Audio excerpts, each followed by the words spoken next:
I was actually into music in Nashville. Wait, what? We had a record label. Yeah, proper.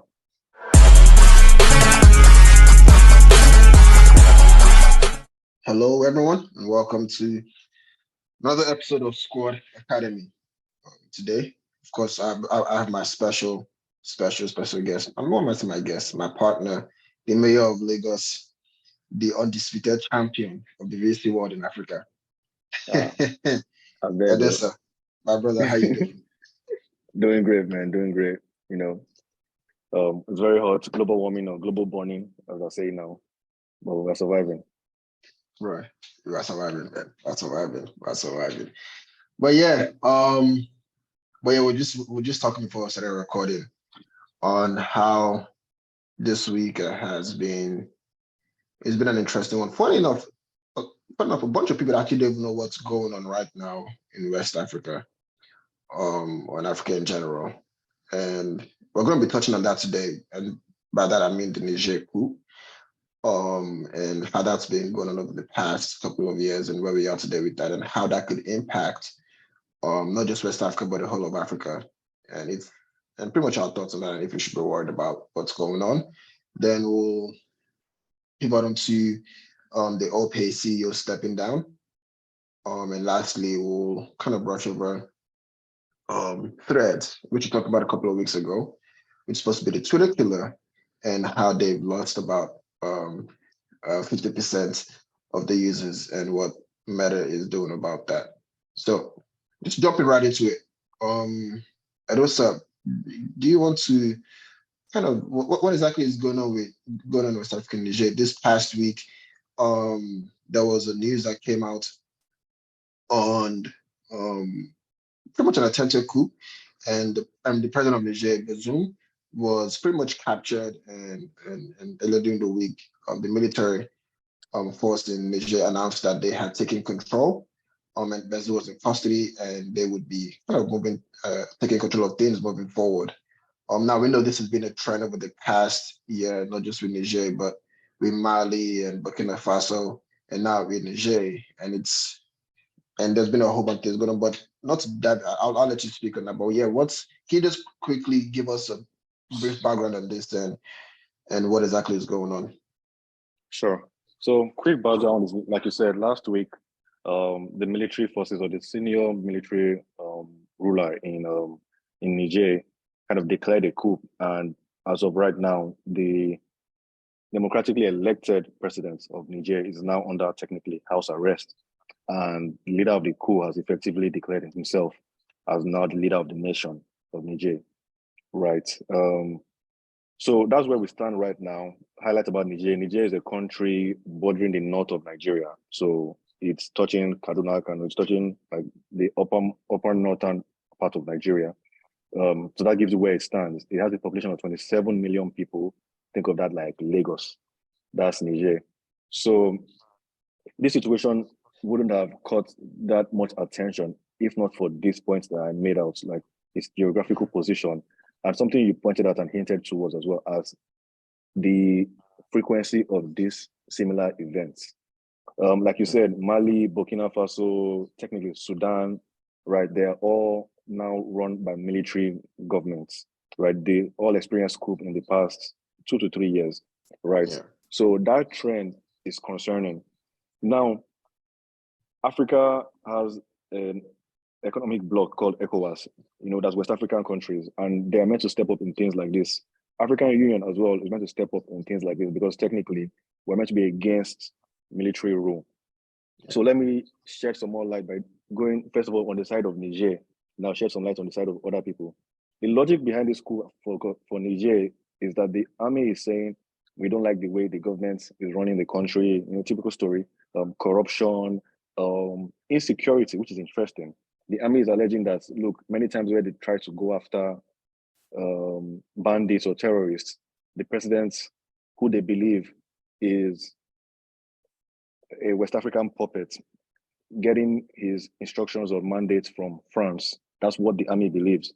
So the army believes that the president is too lenient on these terrorism attacks, and which makes them suspect that maybe France has something in on it or whatever. So based on those suspicions or allegations, they are saying that they are angry and they want to take over control of the country. Unlike many other coups, right? This is interesting because from the outside, it looks like the people of Niger are actually supporting this, right? They are looking at it as a fight against the West and Western control, particularly France and maybe other NATO countries. That's what it looks like from the outside. Now, for other African countries, so meaning Nigeria, Ghana, the others that are not experiencing this, they are vehemently opposed to this. You know, they are telling the military people to, you know, rescind, take a step back, otherwise you'll face sanctions or military actions. Right now, think of if you're in the shoes of Nigeria or Ghana, why you'll be concerned, or rather, if you're a Nigerian president, why you'll be concerned is because all the countries above your border have ousted their democratic presidents and imposed military rule on the country. So just based on that momentum, if you don't do anything about it, that trend may also spill over to your country. So that's why those countries are trying to, I think, selfishly, not selfish, but in their own best interest, like, hey, I don't really care about you guys, but this trend may start spreading over, right? So that's where it stands. Now, economic standpoints, Niger is very rich in uranium.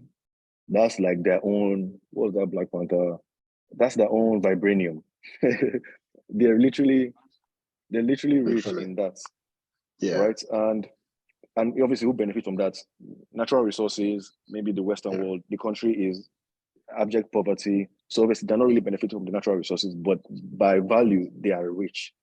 Yeah. So the fight for the control of Niger is important because uranium is used for energy, for nuclear energy as well. Nuclear All energy, these yeah. important things, right? So that's the economic undertone in this, not yet to a war, but in these agitations.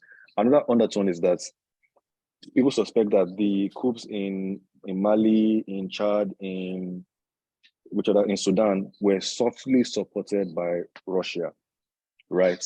So it now ends up being a Cold War sort of between Russia, right, and France and all of those other and NATO countries.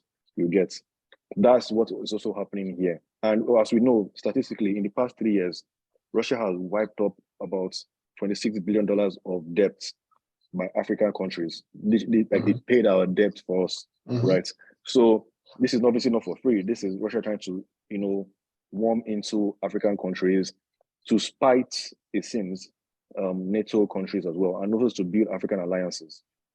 You get the joke became in African conferences. The joke is that whenever American diplomats and Western diplomats come, you get a speech. But when Russian or Chinese diplomats come, you get airports or a bridge. Yeah. You get meaning they're all about action. So those are the undertones. Then another question mark is, look, almost every NATO country you can think of has a military base in Niger. So the US, France, all of those guys. So the Nigerians are saying, with all of your presence here, and we're still experiencing all of these attacks, who are you really working for? Whose interest are you working for? So that's where we are. Now, from a military standpoint, right? I'm rushing through this, but I want to also hear your points. So from a military standpoint, people are saying, yo, Nigeria should go there and nuke them overnight because, again, our Nigerian military, right, is 10 times the size, just population of Nigeria's military. Also, Nigeria's military budget is probably like 20 times the size of Nigeria's military budget. So we look like we have the backing, right? The other countries, Ghana, a lot of them, they are also part of us because ECOWAS. But really, Nigeria will be carrying the weight because many other countries don't want to spend money. Nigeria shouldn't be spending money at the moment, but that's a different conversation. So it seems like an easy fight if we wanted to muscle down there and restore back democracy, right? But in my view, I think what political analysts are missing is that Niger has the backing of these other countries, Mali, Sudan, which are also numerous. Then technically they have the soft backing of Russia as well. So if Nigeria should misfire or misalign, right, by attacking, we may be underestimating who are attacking. You get. Another thing is that we have such a porous border, right? That I remember even when they banned Okadas and all that, people in Nigeria that were rioting were from Niger. So there's so many Nigerians in Nigeria that we don't even know about. So if you're thinking you're attacking, you would just be having spikes of attacks inside your own country already that you don't even know about. So they don't know that we're already kind of surrounded softly. So that's why I just think it's not as easy an attack as one would think. Secondly, I don't think that, and this is me, I'm not a political expert or analyst, but I think Nigeria rushed to pick a side in this fight. Right? Because at the end of the day, if we go to war, physical war with Niger over this, technically a front war for NATO versus these other guys, it's us that still suffers. And we end up living with, because Niger, they are our neighbors, our brothers, we end up really living with them day to day, right? Beyond this war. Right? We remember the Bakassi and all these other stories. So that's why I think a more dialogue approach, a more diplomatic approach, which I think they're trying to do now, would make more sense. That's just a standpoint from me, right? But I'll stop there right now. I want to hear what you say. I know we're pressed for time today. Well, let's hear your thoughts. How do I feel about this? I think it's fair to say we're not political analysts, right? So where we're coming from is just what we know about this region, the research we've done, and also being from West Africa as well, right? So what I think Nigeria definitely sits at the middle of this whole thing, being that we're literally the biggest nation in Africa. Tinubu is director also of the ECOWAS or something of that sort. So we have a huge say. I mean, last week Tinubu came out and actually at the ECOWAS meeting, he came out and actually publicly declared ECOWAS's view on this whole thing, pretty much saying that Bazoum should be freed and there's no room for such coup and Niger needs to restore its democracy. So, but do I think that some kind of military force is what's needed to restore the democracy? Absolutely not. We have to be extremely careful how we deal with this. Keep in mind now, I mean, one thing that you said is, I think there are things going on that led to this whole coup that we don't even know about. Right. A lot of media outlets have come out and spoken as to this is that and this is why and this is that. And I feel like a lot of them don't even know the real details of what's going on. Ultimately, I think these French-speaking countries are trying to get rid of the power that France has on them. Right. I mean, look at it. So for the past 3 years, this didn't happen. This didn't happen today. This has been going on for the past 3 years, right? This is not the first attempt of a coup, right? In Niger. The first attempt was in 2021, March 2021. A lot of people don't even know about this. That didn't go as planned. And this was the second try that eventually turned out how they wanted it to be.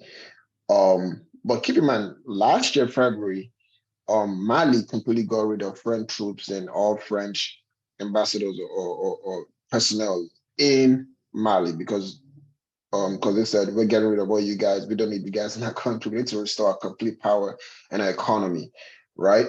Same thing happened in Burkina Faso as well. They got rid of all French military and forces in Burkina Faso, and I believe they're trying to do the same thing in Niger as well. So ultimately, these guys are trying to strip themselves free of all of France's, all the hold that France has on them and the economy and stuff. Like you said, Niger is one of the largest producers, if not the largest producer of uranium in the world. And they truly believe that the economy should be a lot more stable than what it is right now, and a lot better than what it is right now. But they feel like the other forces playing at play, whether it's the incompetent government or whatever it is. But all this ties into the partnership that they have with these European nations, right? So they're trying to break free of that. Now, what do I think of it? Of course, I'm not for violence in any way. And we don't think violence is the answer to anything.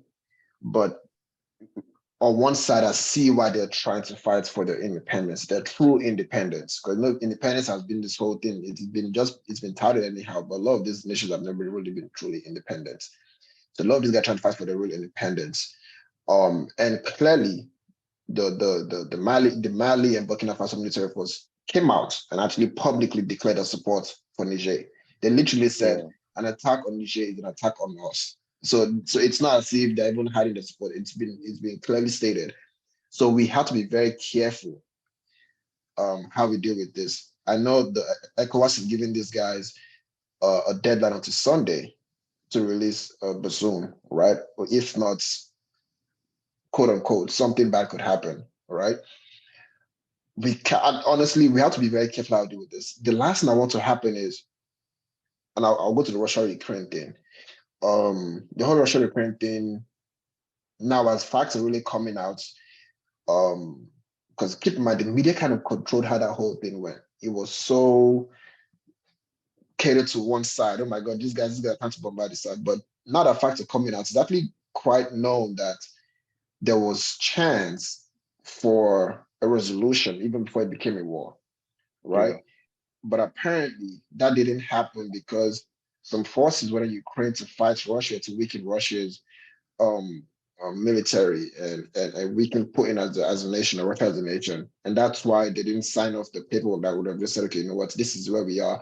Ukraine is not going to join in NATO and this and that and that and that. But then again, those other forces, I'm not going to necessarily name the nations, but those other forces kind of pushed Ukraine towards, like, you know what, now fight for your complete independence.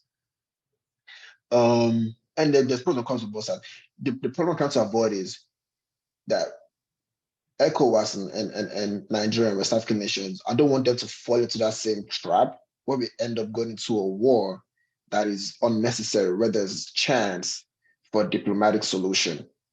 And you now have citizens and Africans that are absolutely losing their lives for absolutely no reason. Right? Yeah. We need to avoid, because like you said, we don't have the strong borders, and we don't even have the military and the power and whatever it is, and we don't have the economy to even sustain this kind of war right now, bro. Like, Nigerians are literally complaining about the cost of living and not being able to go to work and this and that. The last thing that we can sustain right now is another war that's going to cost us billions and billions of dollars, right? So we need to find a diplomatic solution to this. The last thing I want to do is let all these outside forces come and start putting into our head, oh no, you need to fight, oh, you need to help these guys, support these guys. Nah, let's find a diplomatic solution to this. That's my own take on it, right? But throwing it back to you, do you think that these guys are making the right move by do you think the Nigerian military, the Burkina Faso and Mali military forces are taking the right moves by forcing some kind of revolution? Or if not, what would you have suggested should have been a better approach towards this? Because we both know that a lot of African nations have been run terribly over the past couple of years. So what do you think? Do you think this was a much needed move? I'm trying to think from that point of view, right? Let's say, if, like, the military leaders of Niger, right, if he had that suspicion that, look, every time we're trying to go after terrorists, our president is calling us, telling us to slow down or back down. If that's his allegation, there's no other way of voicing that. You get done all out fight. Because if you put out a newspaper article saying, I think the president should be more XYZ, this is Africa, they may off him overnight. So once you declare non-alignment, you better just declare war. You can stand where you stand.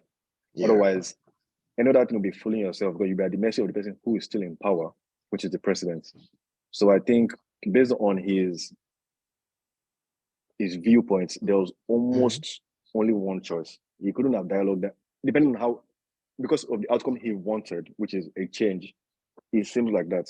It's very dangerous. And another thing, you mentioned all this risk, right, that we may be miscalculating in Africa, in Nigeria particularly. Another thing people forget is that the river Niger flows from Niger. If these guys want to, like, and maybe 30% of our electricity on our grid is hydropower, right? So if you guys want to, like, mess us up, then also not just electricity, but our agriculture, everything depends on, you get, our access to water. Also, So if you just want to mess things up, if they cut off our access to River Niger, right, from their own like upflow, that is systematic damage. You get, and people underestimate their infiltration. Many, we know the Russian private military group, the Wagner group, right? Wagner, Yeah, they're everywhere. They were, they spotted in Sudan and all of that. yeah. Their skill transfer is so in depth that right now that Black Wagner members now, it's not just you're not just seeing a white person as okay, he's Russian.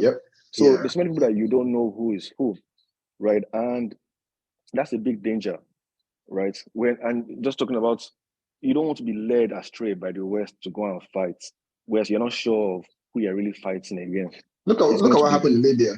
Look at what happened in Libya, right? Look what happened in Libya, right? I mean, I'm not saying dictatorship is the right thing, right?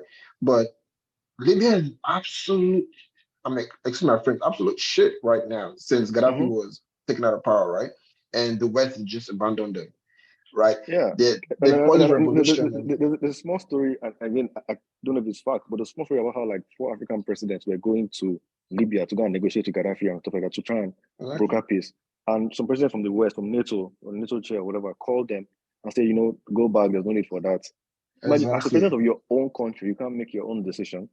That is a fundamental flaw, I think, in a sovereign. You get, and I think our presidents need to be more strategic in thinking of And now we're not having to choose between Russia and the West, and I think that's also bad. But let's be frank: if you want the best for your country, you pitch, let people pitch, and let people keep raising their prices, and you pick what works for your country. I wouldn't want Nigeria to fully align with Russia. Same way I wouldn't want Nigeria to fully align with West. I want Nigeria to fully align with Nigerians. You get, and choose what's best for us. So I think it could have been a more diplomatic way we could have played this. We didn't have to rush. And also, that deadline is funny because apparently the African Union gave a different deadline. So there are now 2 different deadlines. But it's funny because you know what they say when you show your cards, they don't know, okay, it demystifies exactly is right. Because, bro, if they cross this deadline and Niger doesn't do anything, and Nigeria doesn't retaliate anyway, Niger will say, okay, what's going to happen? Okay, so we've called your bluff. Nothing happened.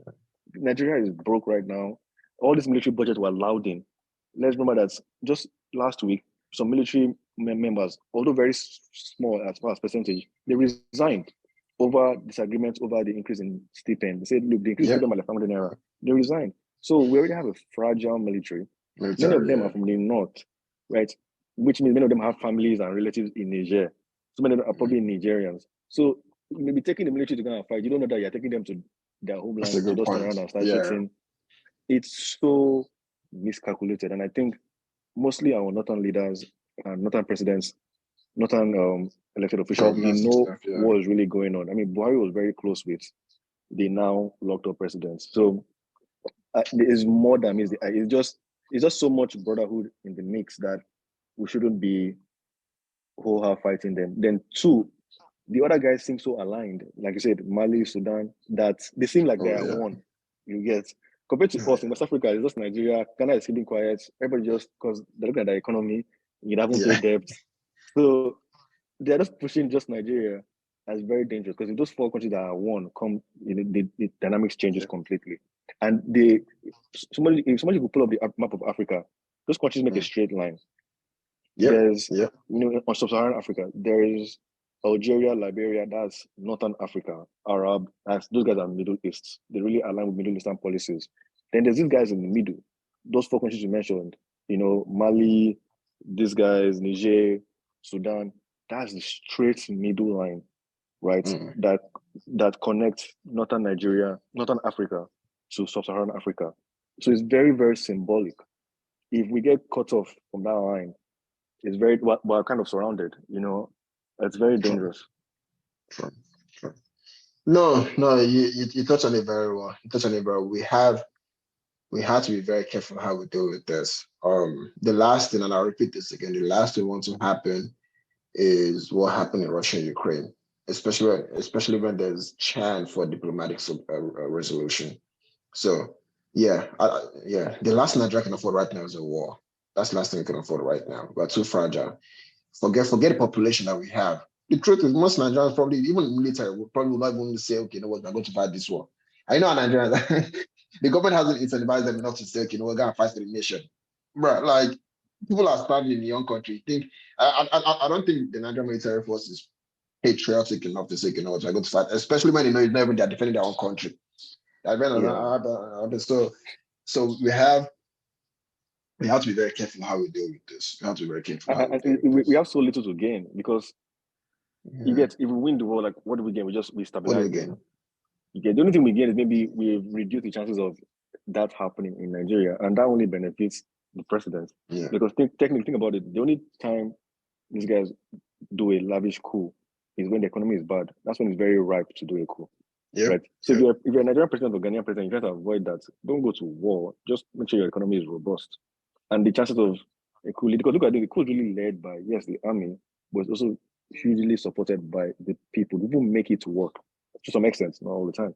You get, so if you have the backing of the people like Nigeria has, their confidence. If you have the backing of the people in Nigeria as a democratic leader, you shouldn't be worried too much of a military coup. And if you're sure that you're leading the country right economically, you shouldn't be worried as well. Yeah, the only problem with that is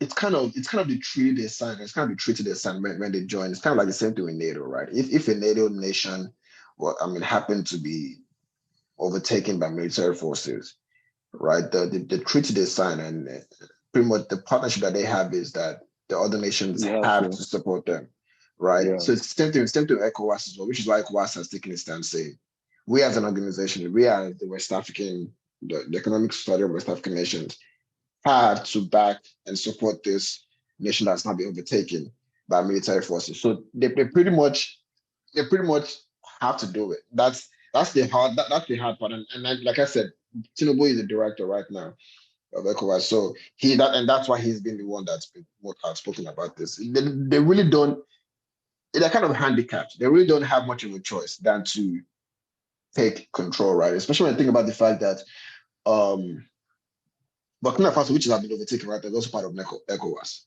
right? That already happened. I don't think they really did much about it, right? Now this one, Niger is happening again, and the other French-speaking countries, right? When you look at Ivory Coast, you look at Benin Republic, these other countries that are, and Togo as well. These other countries that are French-speaking nations in ECOWAS.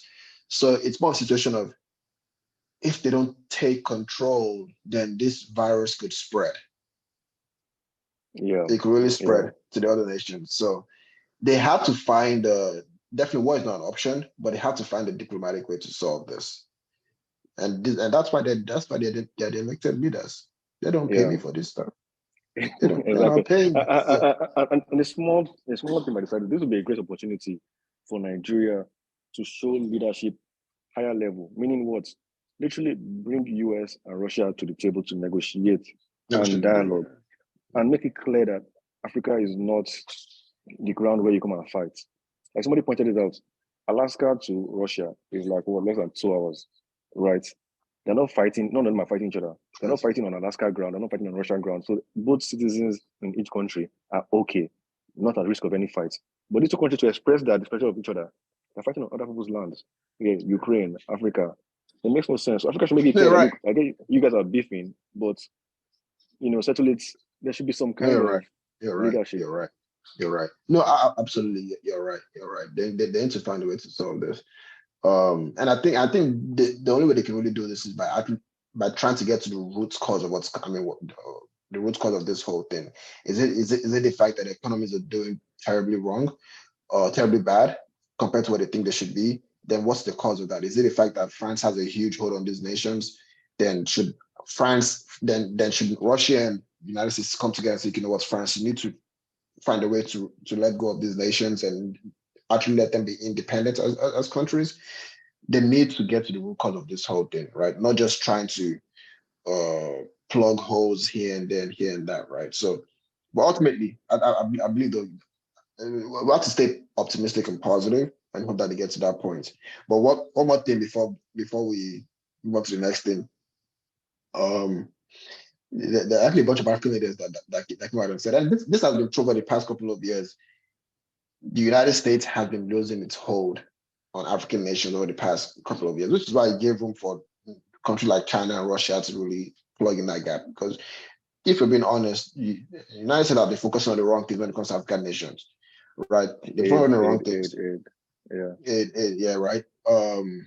China and Russia have been coming and saying, you know what, we'll give you the funds to work on this project, right? Giving them the backing and the support, not just money, but skills, trainings here and there to boost the military and to further grow the economies. US have not been focused on different agendas here and there, small aid here and there, treating them as if they're like poor nations. And I mean, there are a lot of leaders who actually spoke about this at public forums saying, I mean, the US treats them as little nations compared to them. They don't treat them as partners. That they want to be seen more as partners and the likes of that. But so this is a chance for the United States, like you said, to come to the table and say, you know what, this is our way of trying to. We understand that we've lagged over the past couple of years, but this is how we're trying to solve that problem and get back to where we used to be, right? So, but yeah,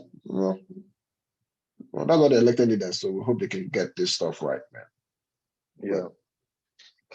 But, okay. Well, I mean, we did that was going to take a lot of time anyways, because it's a very serious topic.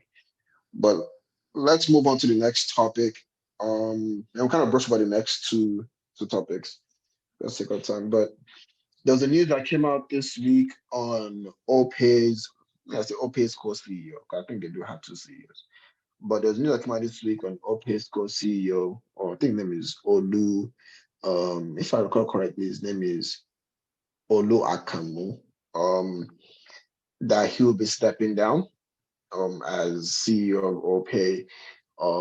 That I mean, from what I've read online, there wasn't any kind of conflict or issues. It was just more so a mutual agreement to just step down. Apparently, he wants to pursue other projects, or he has other goals that I mean that he wants to achieve. So it looks like some kind of amicable decision. Because he was CEO for like 2 years, and I mean during his time there, I mean Opay as a company really grew. I think last year they announced about 500,000 mobile agents, which was probably the most in Nigeria, and if not West Africa or so. So they've really been grown as a company over the past couple of years. We just don't know how much they're raking in revenue or profitability, but they've really grown over the past couple of years, and Olu as a CEO played a huge part in that. Now we know this year has been a tricky one with layoffs here and there and all that, but I don't even necessarily think this had a play in that. But I guess my question to you is, should we be worried about anything? Should we be worried? Do you think there's more to this, or do you think there's a culture within fintech, or not just fintech, or just tech startups in general? Because we heard about this. We know earlier this year, Payday's COO also stepped down. I think towards the end of last year, Jumia's CEOs also stepped down as well. So do you think there's a culture of CEOs or execs within tech startups in Africa stepping down and seeing this as more of as a job than a career? And should be worried about that, because we know the one thing that startups need is, at least at the high level, is stability, right? Yeah. It's stability. That's one thing startups need. You look at any area, any geo, whether it's US, Asia, North America, Asia, Europe. One thing startups need is stability. And when you now have that changing from place to place, and you kind of have that changing voice of leadership or vision or whatever it is, because we both know the one thing that comes with each new CEO is a change of vision, right? And that kind of could destabilize startups when they're still at the early stages, especially before they build profitability. So do you think that there's a culture that needs to change within startups in Africa? Because you look at the top startups in Africa, Flutterwave has changed. I mean, maybe Flutterwave is only the one that has its CEO to today, if I believe so. But whether it's Pace that got acquired, so not even there. But you look at most of the other ones, they've all changed CEOs at some point, right? So do you think there's something that we should be worried about? Yeah, for sure. And I don't even think it's because before we used to suspect maybe in-house fighting, power Mm, tripping and all of that. But now I'm just thinking maybe it's something as simple as um our contracts, management contract. Because for someone to live in 2 years, that means whatever upside there was, maybe equity vesting or whatever, was so punitive that people could walk away. You get was yeah, not that attractive that people could walk away from it all. But if you have some significant incentive alignment packages in the compensation contract, then that helps breed longevity. You get, I think that yeah, gives you a better fighting chance. If someone to walk away in 2 years of what looks like exactly, a very attractive company, I exactly. think that says a lot about the incentive alignment for management. I don't think they do a good job in that. That could be one thing. That could be one thing. Yeah, you have to even know the fact that and it's not as if the Olu Akanmu came from, I mean, it's well known in the tech startup space. I think it came also from like banking and finance, right? I mean, Yeah, which makes sense. it was a top guy in at least in the space in banking. I think it was retail Yeah, and online channels. So it made sense. That transition made sense, right? mhm. But the fact that they couldn't, that's even more weird, right? The fact that they couldn't keep that kind of Yeah, person keep that. Yeah, exactly, is exactly, strange. exactly. So yeah, but yeah, I just it's a weird one because we tend to see this kind of problem. But then I don't want to say if it's a problem or not, but I just know startups need stability. And if we're seeing this trend of top tech startups losing the not just CEOs, but also like top execs within those companies. Uh, I mean, now we know that the CEO is the main voice and vision, right? But at the end of the day, it's, startups need to maintain at least that top level C-suite execs for at least for the first couple of years, because that stability is needed to really get the company where it needs to be. Each person that comes in kind of needs to be trained and cultured and groomed into that role, and that's Yeah, not necessarily always the best for startups when they're still up and coming. But yeah, I guess we'll kind of see how this thing shakes out over the rest of the year. Internally, unless we don't think there was some kind of conflict, like you said, it was just probably a situation where the the CEO probably found some better project to work on, probably with a better compensation package, and just took on that. So we'll see, we'll see. Hopefully, not a case where we're not gonna see the guy locked down that stuff and I use data from Opay to acquire customers. That'd be that would crazy. be funny. That That's would be funny. funny. But okay. All right, then let's quickly touch on the last one, which I believe is Threads losing 50% of its users. Now, I know we talked about this. Before we took a bet. What I can't remember what side of the bet each Yeah, person was on. I think you owe me money. I think you owe me money. I think you owe No, me I money don't know. because I said Whose side was I on? What side were because you on? you're calling me Musk boy. You're calling me Musk boy, man. Yeah, okay, yeah, true. Yeah, okay, yeah. you're Yeah, calling me true Musk that. boy, True that. man. Yeah, Yeah, it's true, because it's true, it's true, it's true, yeah, it's you're true. calling me Musk boy, man. So yeah, I guess the one Damn, bro, you definitely owe me. we thought it would take like 2 years, but we will see the verdict. But and this is not verdict, but this is like obviously momentum towards that verdict. Momentum. So Yeah, it's significant. it's a hard one. It's a Damn. hard one. It's a hard one. I mean, I would, to be fair, it sounds like, and maybe this is them. So pretty much what came out over the past week or two was a Threads, which was the Instagram killer. Not Instagram Wait, killer, Twitter Twitter killer, yeah. killer, the Twitter killer. Um, you never kill an ant. Anyways, nah, I'm being petty right now because it's still, I mean, it's still early days, right? Uh, I think they had at its peak they had about 46 million active users, and now I think over the past week or two it dropped to about 23 million active users. Now it's fair to say that these guys amassed about 100 million users over the first week of the launch. And but then again, that's the thing about data, right? That's the beautiful thing about data. When you see data, you have to always dig deeper to understand, okay, no, why is this happening? If not, you just take everything you see it, right? I said it was a beautiful back then. I said it was a beautiful strategy for them to kind of link uh, um, Instagram threads to too. Instagram, Yeah. which is why they have that huge number of signups, right? But we both know having a huge number of signups and actually a massive active users is two different things. So over the first couple of days, it was really there, it was really active. But I think the problem with Threads is they didn't, and I think right now they don't have a stance of what exactly they want to be, right? It's more so an open platform that's supposed to be more friendly, and they're going to censor things here and then that. But I always said for a platform of that sort, you need people to openly communicate. You cannot have a platform that's supposed to be for texting and chatting and providing your opinions on things that are going to be censored, right? And I think that that's the problem in the sense that they are that platform. Plus the fact that when they first rolled out, they had a lot of things that they could they had a lot of features that just wasn't available, like Twitter already does. So to be fair, Meta, actually Mark Zuckerberg came out this week and said, well, that I think it was even the one I even talked about the decline in number of active users. And to be fair, they said they expected this, that the rally that they had early on was great. They expected this, and they'll keep working hard to provide more usability and features and things that will make the user experience great for the users. So internally, it seemed like they expected this, but then again, you could also say maybe this is just them trying to control the narrative.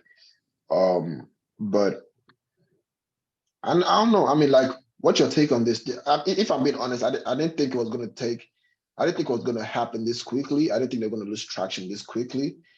I don't know if the moves that Twitter made with now paying. I don't know if you saw this, but shortly after Threads rolled out, Twitter started paying creators.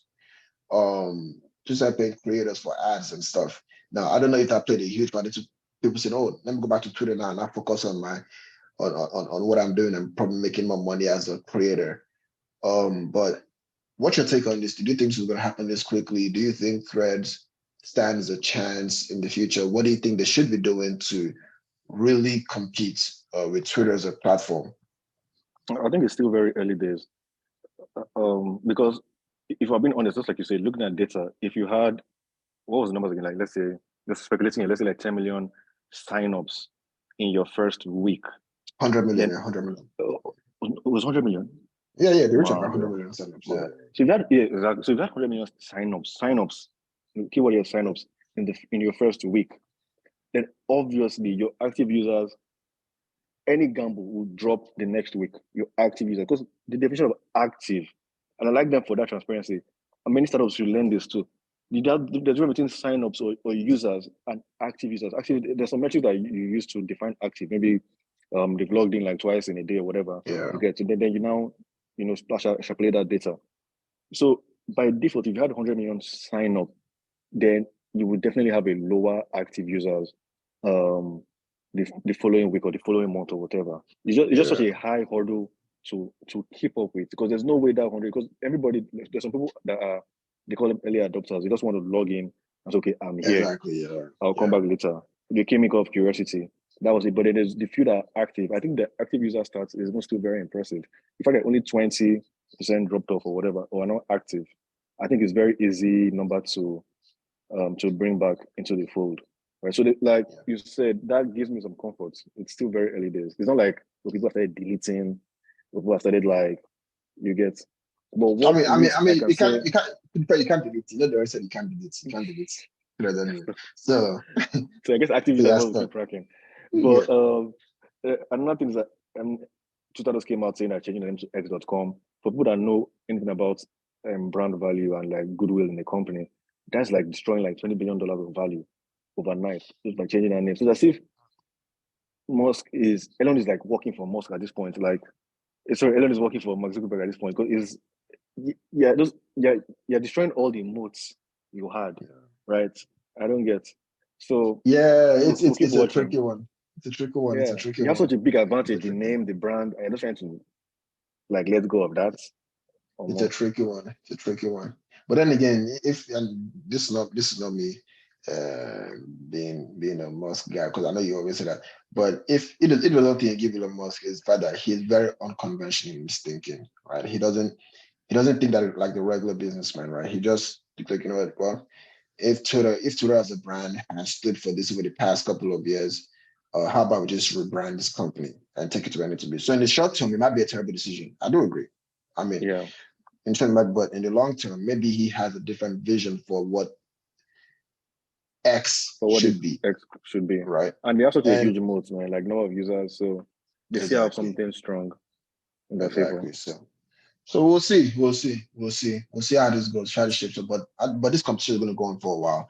Um, uh, Threads is not backing down anytime soon. They have huge backing from Meta. They have the capital. They have the resources. They have the team, and the engineers behind that project to really create and challenge Twitter as a platform. But at the same time, Twitter is there. They have the experience. They have the know-hows and they probably have a good team behind there as well. So only time will really tell how this shapes up. I do think there's space for both to exist. I think at some point, Threads will really have to voice what exactly they stand for. Twitter has come out and said we are a platform for open speech, right? No censor kind of speech. Anyone can come here and speak. If Threads is saying that the opposite of that, where we only want friendly conversation, like Mike Zuckerberg said, we only want friendly conversation and nice stuff, and no one can be bullied on here and this and that, then that's fine, right? And then to stand a ground on that, and people would know what is what, right? So yeah, but time will only tell. Time will only tell how this shapes out. But closing thoughts. Closing thoughts. Everything has happened. Um, I mean, how are you feeling, man? I mean, what do you think? Go back to the first topic we talked about, because I mean that's one we'll probably round up on. What is your hope for this Niger coup? How do you hope that it gets resolved, and what's your timeline on that? Like let's say if let's take a guess, how do you think this ends up, and what's your timeline on that? I think and I hope that it ends up without war or violence. I think that's Mhm. possible because Nigeria is broke. So even if we want to fight, we will calm down and money will reason with us. But I also hope that that doesn't happen because, like, I hope that the war doesn't happen because obviously lives will be lost. It's just unnecessary. I always used to joke that you could spend billions on ammunition and gun. You can spend billions on therapists and serious people that can read dialogue. You guys will sit down in a Yeah, room, you pay for AC and everything, and just calm down and talk. You feel me? It sounds naive and all of that, but like I feel like grown men spending billions on gunpowder is also very, very naive and childish. It's yeah. personal. I agree. I agree. I agree. I agree. I think the first step towards understanding what's gonna happen will be probably on Monday if ECOWAS makes any significant move, because we both know they're not going to release Bazoum. I doubt. I highly doubt they'll release Bazoum by tomorrow, which is Sunday, all right? Because they Yeah. haven't done it yet already, or maybe they've done so behind closed doors. I don't know. But as far as we know, that they had Bazoum still in custody. So if that remains the case by Monday, the first step that probably make us realize what's going to happen is if ECOWAS makes any significant move on Niger, and that probably let us know, how this is going to turn out. But of course, we both don't want any war. Um, we both don't want any war, but I'll kind of withhold my analysis on this until we see what happens on Monday. Then I can give a much more educated analysis of what I think will happen in the near future. So, Yeah. well, yeah, I think that's all that we have for today. We definitely went way over time. Thank you for listening. It's probably not the most, probably one of the most sensitive topics we talked about on this podcast, because this directly affects us as Africans and as Nigerians. So we sincerely do hope that the Nigerian government and those on the ECOWAS board as well take a much more strategic approach towards resolving this whole conflict. As Nigerians, we hope that this does not turn out how it's turned out in the past. We don't want any kind of war. We cannot afford it. We don't want it. We don't want Nigerians to lose their lives. We don't want Africans losing their lives over this. So we hope that they come they join heads together and they find an amicable solution to this. So, but yeah, we'll closely follow this whole situation, and hopefully next week when we get back together and have this podcast, it's a much more positive conversation. But in the meantime, thank you for listening. Edosa, any final thoughts? Have a good week, guys. Stay positive. Choose love and peace, not war. Have a good one. Exactly. But yeah, thanks everyone. Like this, comment, share your thoughts, share it to your friends, your family. And yeah, let us know what you think, and see you same time next week.